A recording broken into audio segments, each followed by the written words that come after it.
Hi there.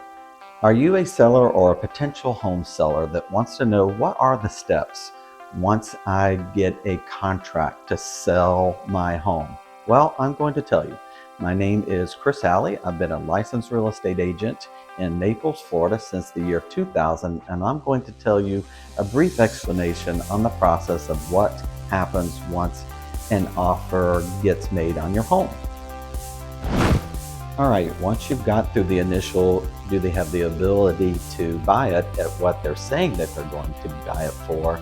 Let's take a look at the terms. When is the deposit due? How long is the inspection period? And then bottom line, when is the closing? Now, let's say that all those things are things that you're accepted with and that you have said, okay, now let's go on to the next thing. The next thing is going to be, is there an inspection period? Is there any type of contingencies? You want to make sure that any of those type of things that you're okay with.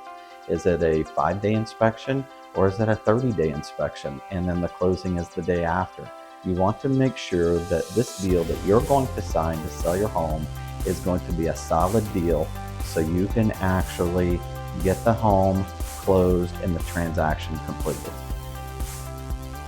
Once you have gone through all of these things and you're okay with the amount, with the terms, that you have pre-qualified them to purchase, obviously your real estate agent is going to help you with this, that the contingencies you're okay with, the inspection you're okay with, if there is any.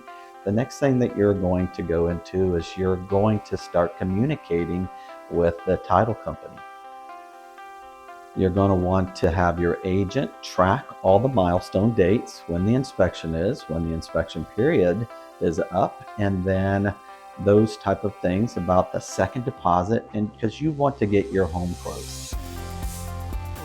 Now that you've gotten all these things together and you have your signed agreement and you're past the inspection periods and you're past any contingencies, at this point you're going to get what they call a clear to close from the buyer. If there's a mortgage, that means, hey, that's okay, they're ready to close on the date.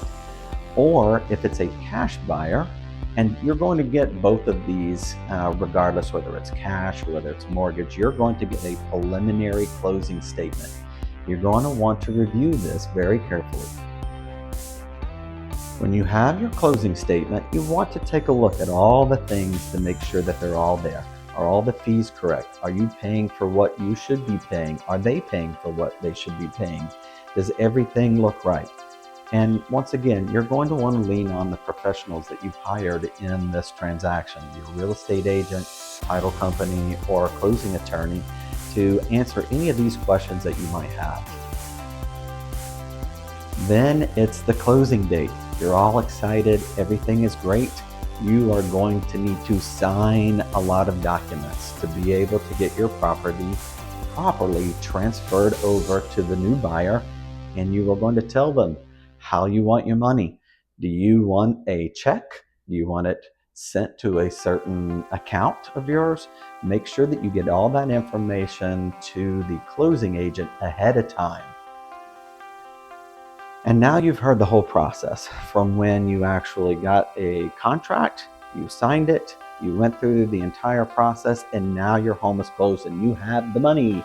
Now you're off to buy another house or take that money and invest it or do whatever it is that you intended to do with the sale of your home. So I hope that this helped you. I know it was brief, but it's just an explanation of what happens from the beginning to end. There's a lot of things in between, and hiring a professional will really help you understand the entire process from A to Z. Because remember, that's why you have a professional, because they are the ones that are going to be the one to help you. So if you found this video helpful, remember, my name is Chris Alley. I'm a local real estate agent in Naples, Florida since the year 2000. Please like, share, or comment. Remember to follow me on social media. I do an update on the real estate market every Monday on what has been happening in Naples, Florida for the past week. Thank you for watching. Bye-bye.